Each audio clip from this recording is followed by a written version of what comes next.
ତମେ ଫେରେ ଅଶୋକ ଦାସ ଜୋଇଁ ତମେ ଏତେ ତଳକୁ ଯିବା ଦରକାର କର୍ମଚାରୀଙ୍କ ପାଖେ ଏମିତି ହବା ଉଚିତ। ଆରେ କର୍ମଚାରୀ ତମେ ଗଲେ ମନକୁ ସମ୍ମାନ କରିବେ। ତମର ଦରକାର କ୍ୱାଲିଟି। ତେମେ କଣ କର୍ମଚାରୀଙ୍କୁ ଯିବ ବାଡ଼େଇବା ପାଇଁ ଧମକେଇବା ପାଇଁ?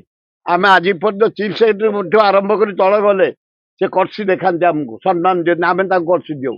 ଇଏ ଯେତେ ଚିଫ୍ ସେକ୍ରେଟାରୀ ଇଏ ଭଦ୍ର ମହିଳା ମଧ୍ୟ, ଇଏ ଭଦ୍ର ଚିଫ୍ ସେକ୍ରେଟାରୀ ଅତି ଭଦ୍ର ମହିଳା। ମୁଁ ଆଉଛି ଏଇନା 3ଟା ସେକ୍ରେଟାରୀ ଦେଖା କରି, ରେଭେନ୍ୟୁ ସେକ୍ରେଟାରୀ, ଏଇନା ଆସୁଛି higher education secretary, culture secretary. ମୁଁ ଡେଲି ଯାଏ ଲୋକଙ୍କ କାମ ପାଇଁ, ଅଫିସରଙ୍କ ପାଖକୁ ଯାଏ, ନେତାଙ୍କ ପାଖକୁ ଯାଏ।